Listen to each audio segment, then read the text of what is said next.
Hello दोस्तों, आज इस वीडियो में जो है हम कक्षा 10 की प्रमेय 6.4 को हल करेंगे। देखो, जो प्रमेय 6.4 का जो प्रश्न आएगा वो इस प्रकार आ सकता है। सिद्ध कीजिए कि यदि दो त्रिभुजों में एक त्रिभुज की भुजाएं दूसरे त्रिभुज की भुजाओं के समानुपाती हो तो इनके संगत कोण बराबर होते हैं और इसलिए दोनों त्रिभुज समरूप होते हैं। देखो, आसान भाषा में समझो तो क्या इसमें दे क्या रखा है, इन भुजाओं का जो त्रिभुज है ये ए बी सी और जो डी ई एफ ये त्रिभुज है, इनकी भुजाओं का अनुपात आपको दे रखा है। आपको जो है इनके कोण बराबर लाने हैं आपको। देखो दोस्तों, इसके अंदर दिया क्या है, आपको इन भुजाओं का अनुपात दे रखा है। देखो, ए बी बटावा डी ई दे रखा है। ए बी बटावा डी ई बराबर ए सी बटावा डी एफ। ए सी बटावा डी एफ बराबर बी सी बटा ई एफ। ये भुजाओं का जो अनुपात है आपको दे रखा है। अब जो है इसमें सिद्ध क्या करना है, आपको सिद्ध करना है। देखो, सिद्ध क्या करना है, कोण ए बराबर कोण डी, कोण ए बराबर कोण डी, कोण बी बराबर कोण ई, कोण बी बराबर कोण ई और कोण सी बराबर कोण एफ। ये जो है आपको बराबर लेके आने हैं। देखो, इसके लिए आपको रचना करनी पड़ेगी। रचना देखो, मैं क्या करूँगा, डी ई भुजा भुजा डी ई व भुजा डी एफ पर क्रमशः बिंदु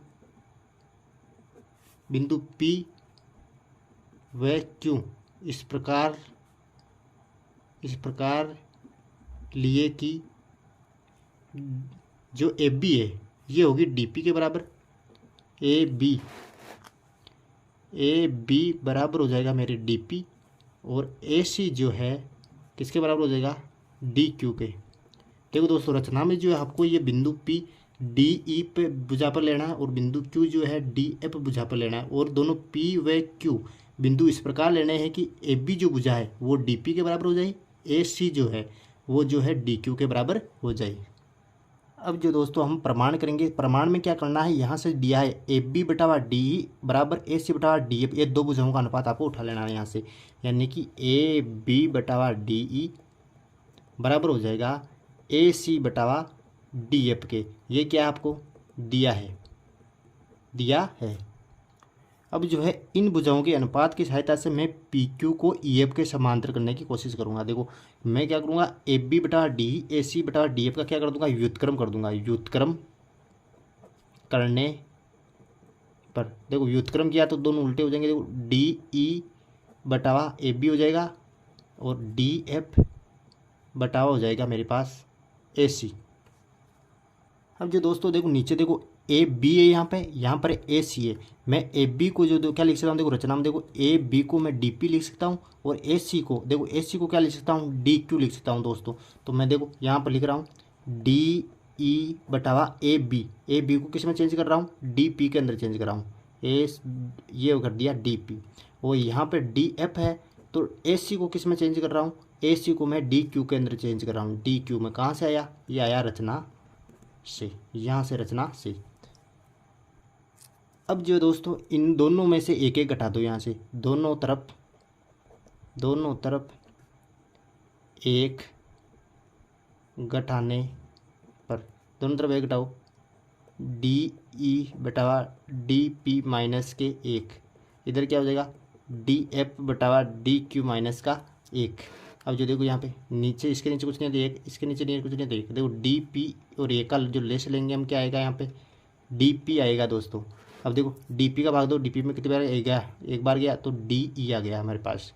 माइनस एक का भाग डी पी में तो डी पी बार गया, डी पी को एक से गुणा करो, डी पी बराबर डी क्यू का भाग दो डी क्यू में डी ई, माइनस एक का भाग दो डी क्यू में, डी क्यू बार गया, डी क्यू आ जाएगा यहाँ पे।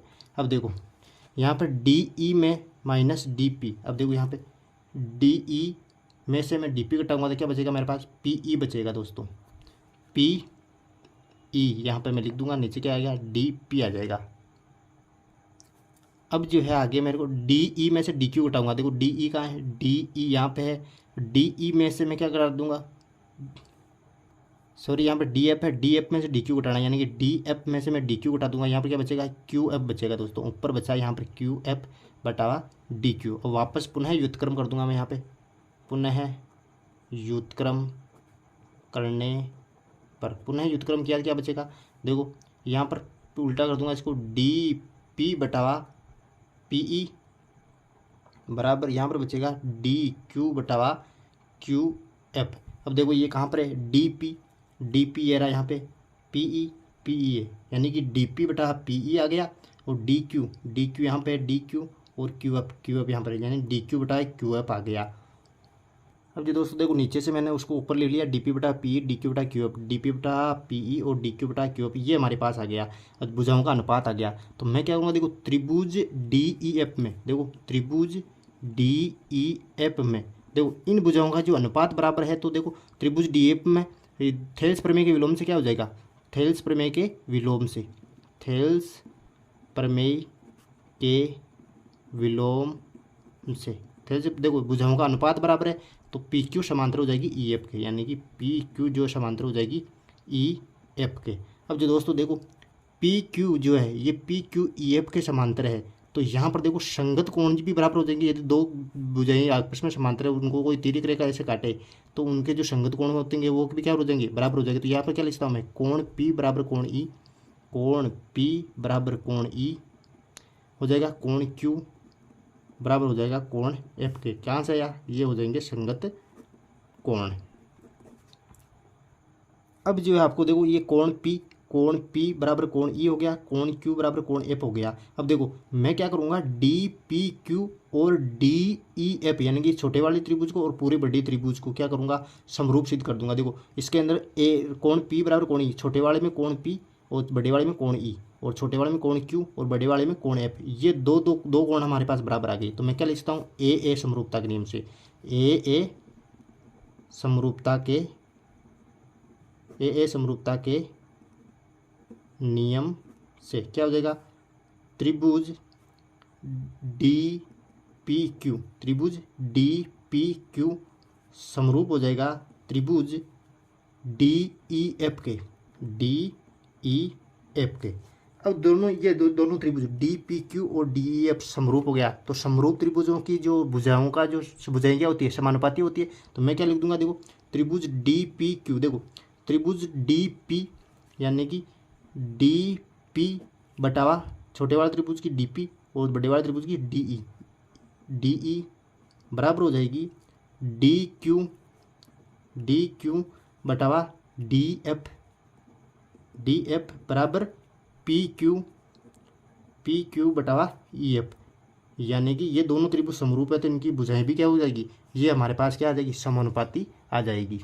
अब जो दोस्तों मैं यहाँ से इन दोनों भुजाओं का अनुपात उठा रहा हूँ, देखो यहाँ से डी पी बटावा डी ई बराबर पी क्यू बटावा ई एफ। अब यहाँ पर ध्यान से देखो डी पी है, मैं डी पी को क्या लिख सकता हूँ, यहाँ पर देखो रचना से डी पी को लिख सकता हूँ मैं ए बी, तो मैं डी पी की जगह लिख रहा हूँ ए बी, यानी कि ए बी बटा हो जाएगा मेरे पास डी ई बराबर पी क्यू बटावा ई बराबर हो जाएगा ई एफ, यानी ये कहाँ से आया मेरे पास, रचना से आ जाएगा।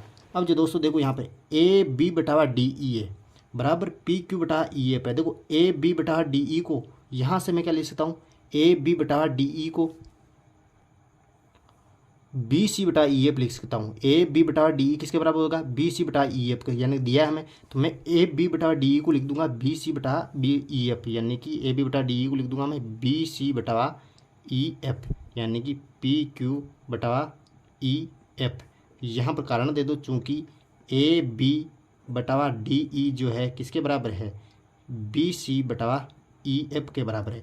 अब देखो यहाँ से ई एफ से ई एफ आपस में कट जाएगा, अब बचा गया मेरे पास बी सी बराबर पी क्यू, यानी कि मैं यहाँ पर एक भुजा बराबर लाया, बी सी को जो है मैंने पी क्यू के बराबर सिद्ध कर दिया। अब जो दोस्तों हम देखेंगे त्रिभुज ए बी सी और त्रिभुज डी पी क्यू में, देखो त्रिभुज ए बी सी व त्रिभुज डी पी क्यू में देखो क्या क्या बराबर है इसके अंदर। अब देखो यहाँ पर ए बी बराबर डी पी है, देखो ए बी बराबर हो जाएगा डी पी, कहाँ से, रचना से, यानी कि ए बी बराबर डी पी है और ए सी बराबर डी क्यू है। यहाँ पे ए सी बराबर डी क्यू, ये भी कहाँ से आ जाएगा, रचना से आ जाएगा। और दोस्तों क्या है, बी सी बराबर पी क्यू, यानी कि बी सी बराबर पी क्यू, बी भी हमने लाए तो बी सी बराबर पी क्यू, ये दे दो समीकरण एक नाम, ये एक से ये आया। तो कौन सा नियम बन रहा है, S S S S S S सर्वांग समता के नियम से, सर्वांग समता के नियम से क्या हो जाएगा, त्रिभुज ए बी सी, त्रिभुज ए बी सी सर्वांग सम हो जाएगा त्रिभुज डी पी क्यू के सर्वांग सम हो जाएगा दोस्तों। अब जो दोस्तों हमने ये त्रिभुज ए बी सी और डी पी क्यू सर्वांग सम कर दिया, यानी कि ए बी सी और डी पी क्यू को जो सर्वांग सम कर दिया। अब सर्वांग सम त्रिभुज जो क्या होते हैं, कोण जो है आपस में क्या होते हैं, बराबर होते हैं। तो यहाँ से आ जाएगा मेरे पास कोण ए जो है कोण डी के बराबर आ जाएगा, और कोण बी जो है कोण पी के बराबर आ जाएगा, कोण बी जो है कोण पी के बराबर आ जाएगा, और कोण सी जो है कोण क्यू के बराबर आ जाएगा, यानी कि कोण सी जो है मेरे पास कोण क्यू के बराबर आ जाएगा। अब देखो कोण ए बराबर कोण डी तो हमें लाना था, एक तो सिद्ध हो गया यहाँ से, कोण ए और कोण डी तो हमारे पास आ गया यहाँ से। अब देखो यहाँ पर कोण बी को मैं ले आया कोण पी के बराबर, और कोण सी को ले आया मैं कोण क्यू के बराबर। अब हमने जो है पहले ही सिद्ध कर लिया कि कोण पी किसके बराबर है, कोण ई के बराबर है, और कोण क्यू किसके बराबर है, कोण एफ के बराबर है। तो मैं कोण बी बराबर कोण पी की जगह कोण पी किसके बराबर है, कोण ई के बराबर है, क्योंकि जो ये बुझाइए और ये बुझाइए क्या थी, समांतर थी। तो ये संगत कोण क्या हो जाएंगे, बराबर हो जाएंगे। कोण पी को क्या लिख सकता हूँ मैं, कोण ई लिख सकता हूँ। तो यहाँ पर कोण बी बराबर, यानी कि कोण बी बराबर क्या लिख सकता हूँ मैं, कोण ई, और कोण सी बराबर क्या लिख सकता हूँ, कोण क्यू को क्या लिख सकता हूँ, कोण एफ लिख सकता हूँ दोस्तों, कोण एफ को। तो ये लेना था, कोण ए बराबर कोण डी, कोण बी बराबर कोण ई, कोण सी बराबर कोण एफ, ये तीनों त्रिभुज आ गए इति सिद्धम। यदि मेरा वीडियो ये आपको पसंद आया तो please like comment and share और सब्सक्राइब माय चैनल।